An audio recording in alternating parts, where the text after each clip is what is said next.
بسم اللہ الرحمن الرحیم۔ السلام علیکم ناظرین، کربلا ہر دور میں برپا رہی ہے اور آج بھی ہے۔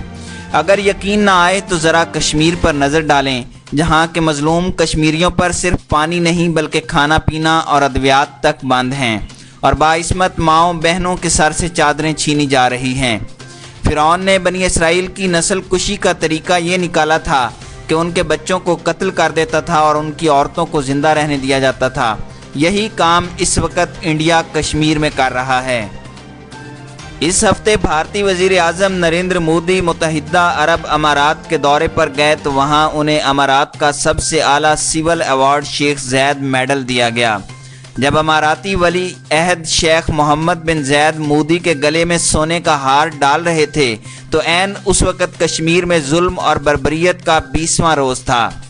UAE والوں نے دانستہ طور پر ایک ایسے وقت کا انتخاب کیا جب پوری دنیا کے انسانی حقوق کے ادارے اور تنظیمیں اور کشمیری عوام دنیا کے کونے کونے میں احتجاج کر رہے تھے۔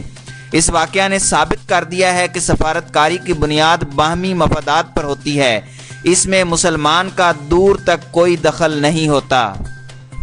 2015 میں جب سعودی عرب اور متحدہ عرب امارات نے یمن پر ہوائی حملوں کا آغاز کیا تو پاکستان پر سعودی عرب کی طرف سے دباؤ تھا کہ وہ سعودی عرب کی مدد کے لیے اپنی فوج بھیجے، مگر پاکستان نے غیر جانبداری کا مظاہرہ کیا اور جنگ میں فریق بننے سے معذرت کر لی۔ اس بات کا سعودیہ اور امارات کو بڑا شدید صدمہ ہوا۔ انہیں یمن میں ناکامی کے بعد پاکستان پر مزید غم و غصہ تھا، جس کا امارات کی طرف سے اظہار بھی کیا جاتا رہا۔ یہی وہ موقع تھا جب نریندر مودی وزیر اعظم بن چکے تھے۔ انہوں نے موقع سے فائدہ اٹھا کر عرب ممالک کے ساتھ تعلقات بہتر بنانے پر کام کیا۔ انہیں سعودی عرب کے اعلیٰ ترین اعزاز سے بھی نوازا جا چکا ہے۔ 3 سال پہلے امارات میں مودی نے ایک بہت بڑے ہندو مندر کا افتتاح کیا۔ گویا سرزمین عرب سے 1400 سال پہلے جو لات و منات نکال دیے گئے تھے، امارات نے ان کی خطہ عرب میں واپسی کا اہتمام بھی کیا اور خیر مقدم بھی۔ ان حالات میں کشمیریوں اور پاکستان کو امارات کے حالیہ فیصلے پر زیادہ حیرت نہیں ہونی چاہیے۔ متحدہ عرب امارات کے پاکستان کے ساتھ تعلقات کی نسبت انڈیا کے ساتھ تعلقات کئی گنا زیادہ ہیں۔ انڈیا امارات باہمی تجارت کا سالانہ حجم $60 بلین، جبکہ پاکستان امارات کا تجارتی حجم محض $7 بلین سالانہ ہے۔ امارات میں کام کرنے والے انڈینز کی تعداد 3.5 لاکھ، جبکہ پاکستانیوں کی تعداد 1,20,000 ہے۔ 1971 میں امارات کے برطانوی حکومت سے آزادی حاصل کرنے سے پہلے یہاں پر انڈین کرنسی رائج تھی۔ اس کی وجہ یہ تھی کہ تاریخی طور پر عرب ریاستوں کو وائسرائے ہند کے ماتحت رکھا جاتا تھا۔ تاریخ نے ایک دفعہ پھر کروٹ لی ہے اور مودی کے حالیہ دورے میں امارات میں روپے کا کریڈٹ جاری کیا گیا ہے، جو کہ انڈیا نے متعارف کروایا ہے، جس کا مطلب یہ ہے کہ اگر آپ انڈیا سے دبئی جاتے ہیں تو وہاں ہر طرح کی ادائیگی کے لیے آپ کو اماراتی درہم کی ضرورت نہیں، آپ انڈین کریڈٹ کارڈ روپے کی مدد سے پیمنٹ کر سکتے ہیں۔ کچھ سال پہلے آپ کو یاد ہوگا کہ جب پٹرول کی قیمتیں بہت زیادہ گر گئی تھیں تو امارات نے انڈیا کو تجویز دی تھی کہ امارات اپنے تیل کے وافر ذخائر کو انڈیا میں سٹوریج کرنے کی تجویز پر غور کر رہا ہے۔ اس طرح انڈیا کو پیشکش کی گئی تھی کہ ایسی صورت میں انڈیا کو مفت پٹرول فراہم کیا جائے گا۔ دوسری طرف یہ بھی ایک تاریخی حقیقت ہے کہ امارات کی دسمبر 1971 میں آزادی کے وقت پاکستان دنیا کا پہلا ملک تھا جس نے رسمی طور پر امارات کو تسلیم کرنے کا اعلان کیا تھا۔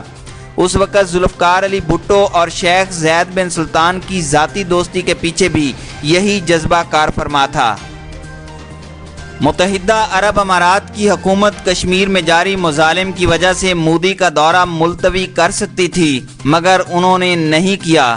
دورہ نہ بھی منسوخ کرتے اسے اعزاز سے نوازنے پر نظر ثانی کر سکتے تھے، مگر انہوں نے وہ بھی نہیں کیا۔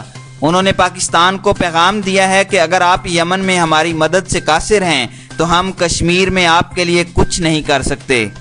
پاکستان کا دفتر خارجہ اور حکومت اندر سے یہ سب کچھ سمجھ رہے ہیں، مگر حکومتیں اپنے تحفظات کا اظہار کھلے عام نہیں کرتیں۔ یہ خفیہ سفارتکاری کے ذریعے ایک دوسرے کا احتجاج کیا جاتا ہے، جو یقیناً پاکستان نے کیا ہوگا۔ اس میں پاکستانی سفارتکاری کا فیلئر نہیں ہے، یہ عربوں کی اپنی ترجیح ہے کہ وہ ایک اقتصادی طور پر کمزور مسلمان ملک کے ساتھ کھڑے ہونے کی بجائے ایک بڑے اور مستحکم ملک کا ساتھ دینا پسند کر رہے ہیں۔ متحدہ عرب امارات نے بلا شبہ پاکستان کو مایوس کیا ہے، مگر سفارتکاری تحمل کا تقاضا کرتی ہے۔ اس میں اشتعال انگیزی بڑی خطرناک ہوتی ہے۔ ہر ملک کے سامنے اپنے مفادات ہوتے ہیں، امارات بھی ان میں شامل ہے۔ امارات کو یہ بات یاد رکھنی چاہیے کہ وہاں پاکستانیوں کی انویسٹمنٹ انڈیا سے زیادہ ہے۔ اماراتی ریئل اسٹیٹ سیکٹر میں پاکستانی سرمایہ کاروں کی اکثریت وہ ہے جو پاکستان سے ناجائز پیسہ دبئی منتقل کرنے کے لیے ماڈل ایان علی والا طریقہ استعمال کرتے رہے ہیں، مگر اس کا بینیفیشری تو دبئی ہی ہے، جبکہ پاکستان کو اس سے نقصان ہوا ہے۔ دراصل پاکستان نے اپنی بے توقیری امارات کی نظروں میں خود کی ہے، جب تمام بڑے سیاستدان وہاں مالی سرمایہ کاری کے علاوہ وہاں کے اقامے بھی رکھتے ہیں۔ اس سے بڑی بے عزتی پاکستان کی اور کیا ہوگی؟ عربوں میں کیونکہ بادشاہت ہے، وہاں پالیسیاں اتنی اہمیت نہیں رکھتی جتنا ذاتی تعلقات کی اہمیت ہوتی ہے۔ اس معاملے میں انڈیا نے گزشتہ سال امارات پر ایک احسان کیا ہے۔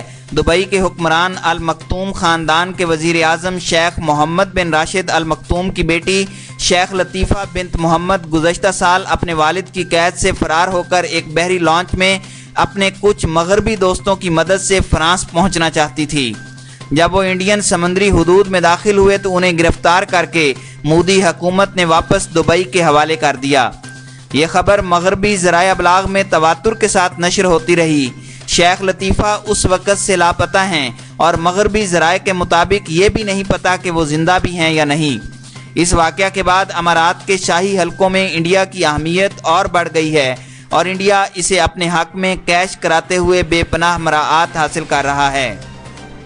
امریکہ نے 9/11 کے واقعہ کے بعد پوری دنیا کے سامنے ایک سوال رکھا تھا، یو آر ود اس اور ود دیم، یعنی آپ ہمارے ساتھ ہیں یا طالبان اور القاعدہ کے ساتھ۔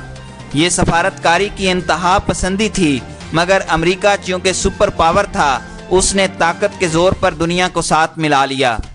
پاکستانیوں کو سمجھنا چاہیے کہ آپ اس طرح کی سفارتکاری کی پوزیشن میں قطعی نہیں ہیں، لہٰذا آپ کو حکمت سے کام لینا ہوگا۔